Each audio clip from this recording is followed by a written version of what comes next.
આવી તાલીમો લીધા બાદ મારા મનમાં ઘણો બધો પ્રેક્ટિકલી અનુભવ વધ્યો અને સંસ્થાના ડીએની હકારાત્મક ઉપરથી મેં ઘણું બધું શીખ્યું છે.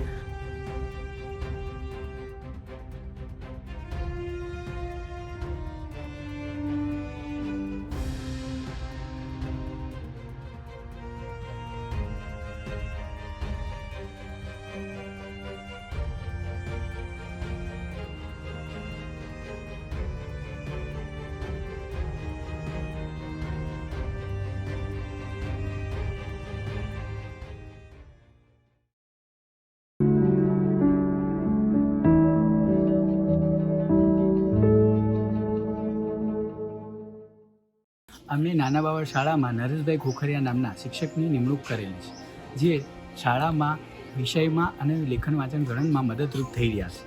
જેમાં તેઓએ 37 બાળકોથી હાલ 26 બાળકો એટલે કે 70% બાળકોને લેખન વાંચન ગણનમાં મજબૂત કર્યા છે અને સાથે સાથે જે જગ્યાએ જરૂરિયાત હોય તેઓ ત્યાં મદદરૂપ થઈ રહ્યા છે.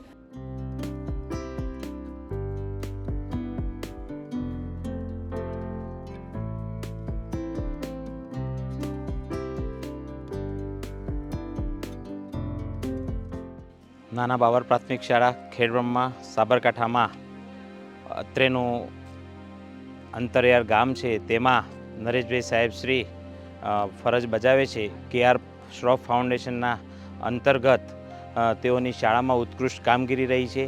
તેઓ બાળકોને શૈક્ષણિક સાથે સાથે 0 વર્ષ દરમિયાન જે બાળકોને ભણાવવાનું હોય તેના લગતું શિક્ષણ કાર્ય પણ કરાવી રહ્યા છે. સાથે સાથે બાળકોને લગતા આધાર કાર્ડ, KYC, રેશન કાર્ડના લગતા કોઈપણ પ્રશ્નો હોય તો શિક્ષકોની સાથે ખભે ખભા મિલાવીને ગ્રામ પંચાયતના લગતા કાર્યોમાં પણ સહભાગી થાય છે.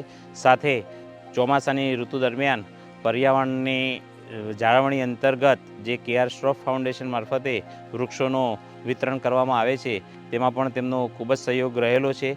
અને વેકેશનના સમય દરમિયાન પણ આ શિક્ષકશ્રી ગામમાં બાળકોના અંતરિયાળ વિસ્તારની અંદર ઘરે જઈને બાળકોના શિક્ષણ માટે કાળજી લે છે. તમે કંઈ સચ્ચા દિલથી ચાહો છો તો કુદરત આખી એની પાછળ લાગી જાય છે સપનાને સાકાર કરવા માટે. કંડિશન એક જ છે કે એ બીજાના અને સમગ્ર સૃષ્ટિના ભલા માટેની હોય તો એટલે તમે લોકો વિચારજો, સપના જોવાના શરૂ કરો અને એક જ વસ્તુ પછી સપનાને સાકાર કરવા માટે એની પાછળ લાગી જવું. હું છેલ્લા 2 વર્ષથી ડૉક્ટર KR શ્રોફ ફાઉન્ડેશનમાં જોડાયો છું. ગત વર્ષ એટલે કે 2023થી હું ડૉક્ટર KR શ્રોફ ફાઉન્ડેશનમાં પૂરક શિક્ષક તરીકે ફરજ બજાવું છું. તો આપણે જાણીએ છીએ કે પતંગિયાને સુંદરતાનો કુદરતનો આનંદ માણીએ છીએ, પરંતુ પતંગિયું કેટલાક ફેરફારોમાંથી પ્રસાર થાય છે એ આપણે ભાગ્યે જ જાણતા હોય છે. એ રીતના હું પણ સંસ્કૃત વિષય સાથે BEd થયો, પણ KR આશ્રમમાં જોડાયા બાદ ગણિત, વિજ્ઞાન અને અંગ્રેજી જેવા વિષયોને ભણાવતા ત્યારે મુશ્કેલ હતું. પરંતુ કેટલીક તાલીમો લીધા બાદ, જેવી કે સંસ્થાની ગણિતની, લાઈફ ક્લાસની અને અંગ્રેજીની, આવી તાલીમો લીધા બાદ મારા મનમાં ઘણો બધો પ્રેક્ટિકલી અનુભવ વધ્યો અને સંસ્થાના ડીએની હકારાત્મક ઉપરથી મેં ઘણું બધું શીખ્યું છે.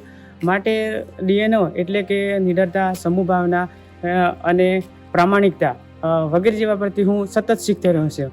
અને ગણિતની તાલીમ લીધા બાદ મેં અત્યાર સુધી ગણિત 7મા ધોરણનું ક્લિયર કર્યું છે અને 8મા ધોરણની સાથે સાથે તૈયારી ચાલુ છે. એ પણ આવનાર પરીક્ષા હું પાસ કરીશ એવી ખાતરી આપું છું. મારા સેલ્ફ વિકાસ માટે મારા જીવનમાં જે અંગ્રેજી અને ગણિત જેવા જે વિષયોમાં પરિવર્તન આવ્યું છે એનો છે ખરેખર સંસ્થાને જાય છે. શૈક્ષણિક કામગીરીની સાથે સાથે મારા જીવનમાં પણ ગણિત અને અંગ્રેજી બહુ જ ઉપયોગી બનશે. હું સંસ્થાના DNA પરથી ઘણું બધું શીખ્યો છે. હકારાત્મક અનુભવથી મેં પહેલાં મારું મનોબળ કેળવ્યો અને સતત અમારા TL, CS અને એમના માર્ગદર્શનથી હું સતત શીખતો રહ્યો છું અને શીખું છું. માટે હું આગળ પણ પ્રયત્ન ચાલુ છે અને અંગ્રેજીની તાલીમો લીધા બાદ અંગ્રેજીમાં 6થા ધોરણ સુધીનું કન્ટેન્ટ ક્લિયર કર્યું છે. મારા જીવનમાં આ માર્ગદર્શનથી અને ઘણી બધી તાલીમો લીધા બાદ ઘણું બધું પરિવર્તન આવ્યું છે. હું સંસ્થાના DNO પરથી સતત શીખતો રહ્યો છું.